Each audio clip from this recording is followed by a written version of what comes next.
Our second scripture reading this morning can be found on page 108 in the New Testament section of your Bible, if you'd like to follow along. We're reading from John chapter 14, verses 1 through 7. Hear the word of the Lord. Do not let your hearts be troubled. Believe in God, believe also in me. In my Father's house there are many dwelling places. If it were not so, would I have told you that I go to prepare a place for you? And if I go and prepare a place for you, I will come again and take you to myself, so that where I am, there you may be also. And you know the way to the place I am going. Thomas said to him, Lord, we do not know where you are going. How can we know the way? Jesus said to him, I am the way and the truth and the life. No one comes to the Father except through me. If you know me, you will know my Father also. From now on you do know him and have seen him. This is the word of the Lord. Thanks be to God. I have a confession to make. I'm a bit of a homebody. I really enjoy being at home. Whether I have friends over or get to just putter around the house by myself, or I'm watching a movie or decorating eggshells. They're in my office if you're wondering what in the world I'm talking about. There's really no place I would rather be most of the time than home. So it no longer seems so odd to me that Dorothy is so focused on getting home, even though she's in this fabulous land of wonders. It seemed weird when I was a kid. Why would anyone want to leave Oz? Why wouldn't you just want to stay forever, especially once the wicked old witch was dead? And Dorothy and her friends were now the toast of the town because they killed her off. But I get it now. There really is no place like home. Camping, on the other hand, is not really a thing I love a lot. Now, I know there are people here who do, and I don't mean to insult anyone who finds joy in it. I admire those who find camping fun. I even found it fun when I was little. We used to set up tents in the backyard and go camping at home in the summer with our friends, and occasionally took camping trips with family or Girl Scouts. One year when I was quite young, I even got a tent for Christmas that I could set up indoors. I loved that thing. I had a room inside my room. I even slept in it sometimes in a sleeping bag on the floor, even though I had a perfectly comfortable bed just steps away. But these days, the thought of having to pack up everything and set up a fabric dwelling place and sleep on the ground or an air mattress and deal with mud and rain and cold and heat and no indoor plumbing and something far from the convenient or relatively convenient kitchen that I have at home is not my idea of fun. Perhaps I would enjoy it if I had one of those giant rolling palaces with all the amenities of home, but then really what would be the point other than the scenery? While I have the necessary skills to survive and even thrive in some pretty rustic conditions, it is not my preference to do so. It makes me a bit of a diva, but I'm okay with that.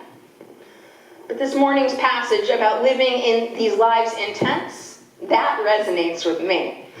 Tents are, generally speaking, temporary dwellings. They're often a bit Spartan in their accoutrement and are not really intended for permanent living, although some of those newfangled glamping photos belie that last statement. Even the reference to the noises of tents makes sense to me. For while we are still in this tent, we groan under our burden. I remember tents making some noises in light winds that could be described as a groan. They certainly don't offer great security or for protection from harsh weather, much less bears. Or at least that was true of the ones that I remember from childhood. I have this distinct memory of an entire Girl Scout troop having to wake up at midnight and quickly pack everything because the light rain had turned into a torrent and there was a river running through the middle of our tents. It wasn't fun. So viewing our bodies as tents, even if they're the best of tents, highlights the temporary nature of this life. But the passage also talks about how when we are stripped of these tents, we will not be exposed, but will live in a building from God, a house not made with hands, eternal in the heavens. That sounds pretty good to me. Even sounds a little like Oz, minus the witches and mean apple trees. Remember, even the flying monkeys and palace guards were nice once the spell of the Wicked Witch was broken.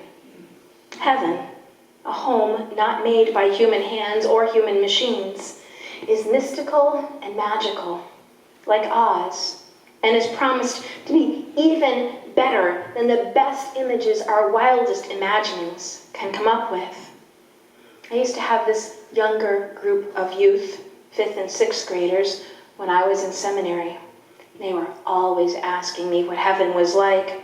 I kept telling them I didn't know because I hadn't been there, but that wasn't a good enough answer for them, so I finally did a lesson on heaven, which I started by having them sit down, close their eyes, and imagine the very best thing that they could possibly think of.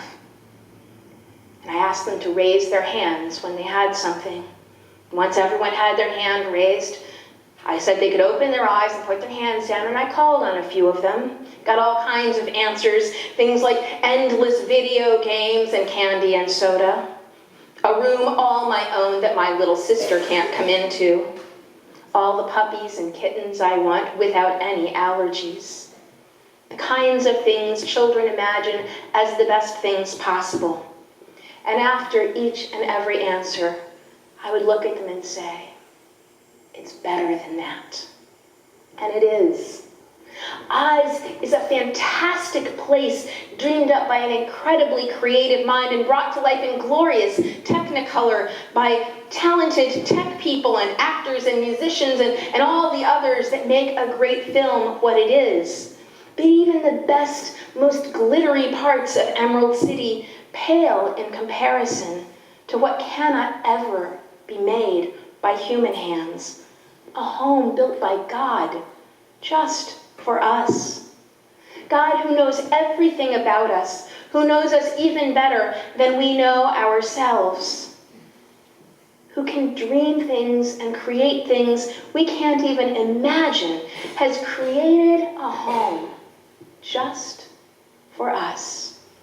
And because the laws of physics and the known universe do not apply in heaven, each person's heaven can be perfect just for them. You want a bright purple house with turrets and a giant outdoor slide to the ground and a carousel with real animals? But you live next door to a person who thinks that anything other than a white-painted 3-bedroom ranch with a perfectly manicured lawn is inappropriate? That's no problem. Because in heaven, God can make everything perfect for all the residents there. I know those are kind of ridiculous examples, but the point is that heaven is perfect. And we don't have to worry if what we think of as perfect is different from what somebody else thinks of as perfect, because in the end, it will be beyond what we can even imagine and will be perfect for each and every one of us there. That's why we don't need to worry about the things that we worry about. There are challenges we have to face in this life, disappointments and great heartaches. But there is something better waiting for us in a life that goes beyond the frailties of these mortal tents that we live in. How do I know? Well, as the song says, the Bible tells me so. In our second passage this morning, the Bible tells us, Jesus said, "Do not let your hearts be troubled. Believe in God, believe also in me. In my Father's house are many dwelling places." And those words, my Father's house and many dwelling places, are in fact an accurate translation of the original Greek words. Now, some translations you'll read use the word rooms or mansions instead of dwelling places, but dwelling places is the literal translation. So Jesus is telling us that inside God's house, there are multiple homes, places to live. We can't even imagine a house with lots of homes inside it unless perhaps we're thinking of doll houses.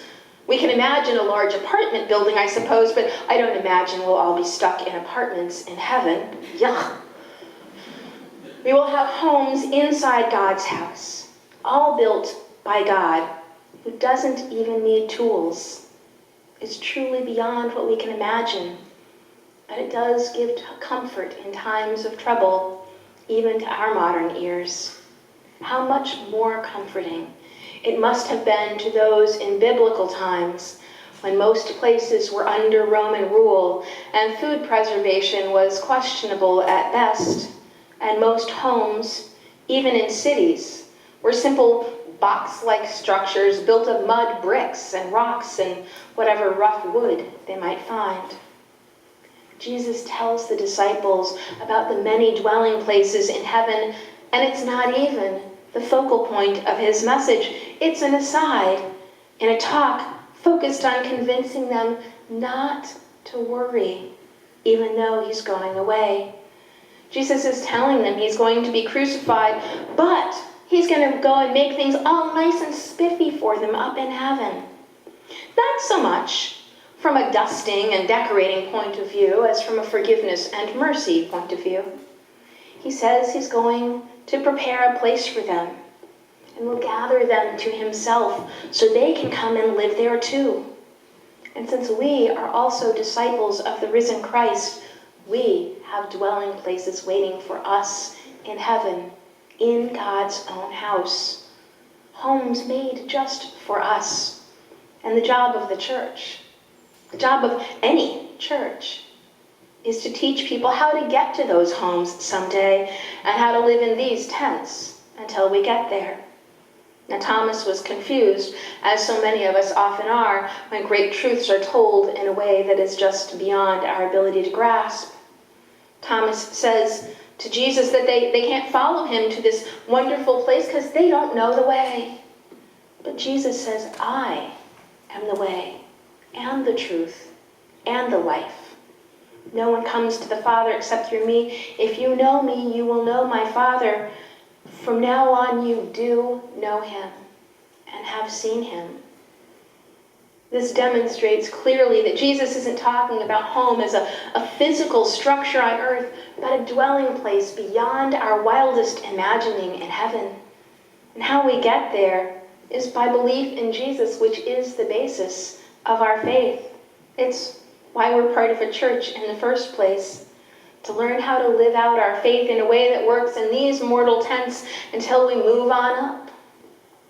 When you put all that together, you recognize the church is supposed to be where we learn to live like we really know our real homes are beyond the confines of earthly life, that they come free of mortgage payments and utility bills and maintenance and yard work, so we really can worry a little less about the things of life. Church is supposed to be like a home, a place where you are always accepted and loved, a place where you feel comfortable and safe, a place where you find sanctuary. Didn't feel like dressing up fancy this morning? It's church. We're not here to judge.